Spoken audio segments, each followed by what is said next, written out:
టమాటా పచ్చడి అయితే బాగుంది ఫ్రెండ్స్. చట్నీ వేసుకోవా ఇంకా వేసుకుంటాను. హాయ్ అండి, అందరికీ శ్రీరామనవమి శుభాకాంక్షలు. ఈరోజు అయితే మార్నింగ్ మా అబ్బాయి దోశలు అయితే వేయమన్నాడు. ఆనియన్ దోశలు వేయమన్నాడు. అందులో పచ్చిమిర్చి, ఆనియన్, కొంచెం జీరా, కొంచెం సాల్ట్, కొంచెం మసాలా కారం వేసి కలిపానండి. చూడండి, సాల్ట్ అంటే కొంచెమే వేయాలి, ఎక్కువ కాదు. అది కలిసేంత వరకు కొంచెం సేపు కలుపుకోవాలి.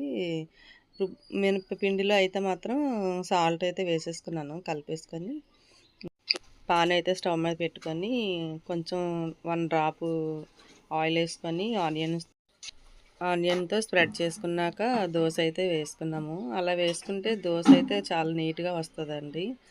ఇంకా దాని మీద మనం ముందే కలిపి పెట్టుకున్నాం కదా ఆనియన్, పచ్చిమిర్చి, జీరా అవి వేసుకొని ఇంకా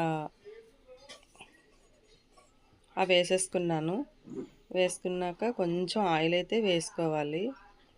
ఆయిల్ వేసుకుంటే కొంచెం దోశ అనేది కొంచెం టేస్ట్గా ఉంటుంది అన్నమాట.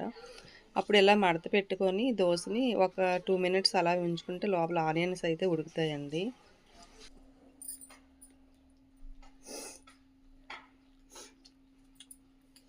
టమాటా పచ్చడి అయితే బాగుంది ఫ్రెండ్స్.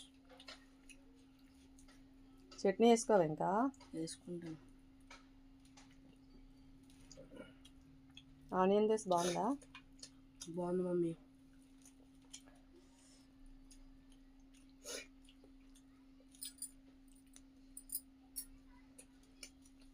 మీరు ఎలా తినండి ఫ్రెండ్స్, బాగుంటుంది.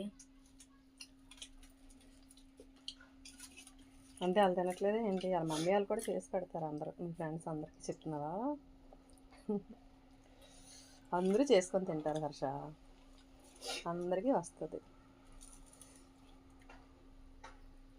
సరే, మా వ్యూవర్స్కి బాయ్ చెప్పి.